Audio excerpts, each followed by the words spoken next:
videos on this, but let's do it. So most of our patients have talked to their doctor. They've had their own experience where they talk about salt, okay?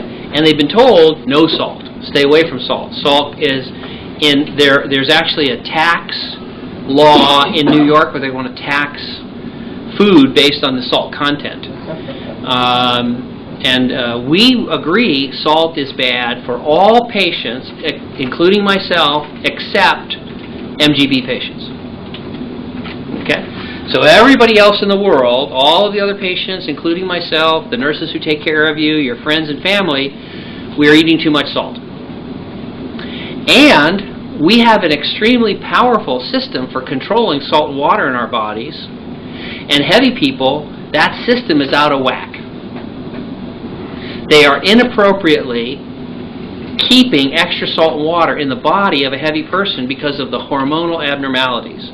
So you often have swollen ankles, shortness of breath, swollen knee joints, high blood pressure, headaches, sinus problems because of that excess salt and water that's being retained. Within hours of your MGB, everything will change. You will have what we say in medical terms is a massive diuresis. Now, what that means in English is you're going to pee your brains out. Okay? So you will start losing a massive amount of salt water through your kidneys. Now, if you keep the old recommendations that you just talked with, avoiding salt, being careful with salt, and things like that, you'll pass out, you won't be able to stand up, and you'll be weak and tired. So you're welcome to do that if you wish, but if you want to feel well, you want to measure your blood pressure, measure how you feel by standing up quickly from a sitting position, and if you're weak and tired when you stand up, it means you need more salt and water.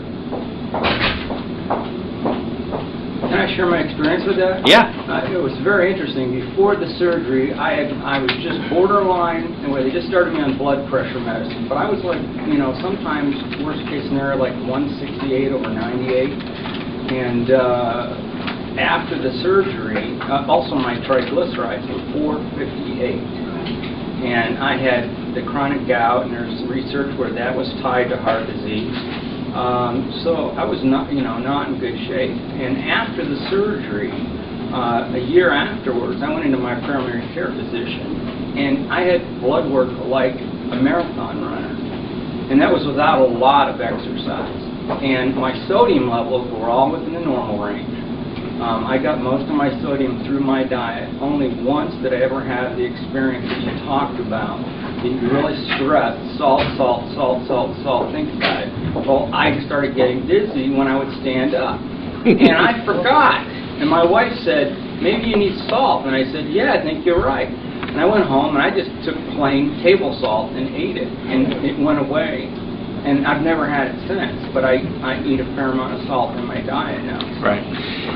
Again, everything you said before your question of avoiding salt, being careful of salt, is absolutely true for you and everyone in here who doesn't have an MGB. But after the MGB, your body, your hormonal system is going to change so radically you won't be able to recognize the new you.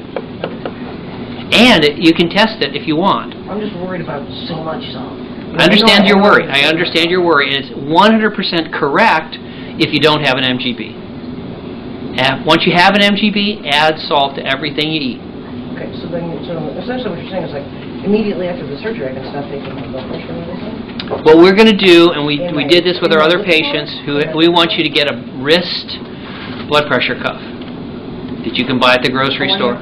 That's not what we listen. I want a wrist blood pressure cuff that you keep with you all the time. They'll be in your purse with you. I want you to measure your blood pressure 3 or 4 or 5 times a day, and we're going to pull your blood pressure medicine because the combination of your blood pressure medicine, clonidine, and the MGB may cause you to become hypotensive, and you could fall down and hit your head, break your hip, do something terrible.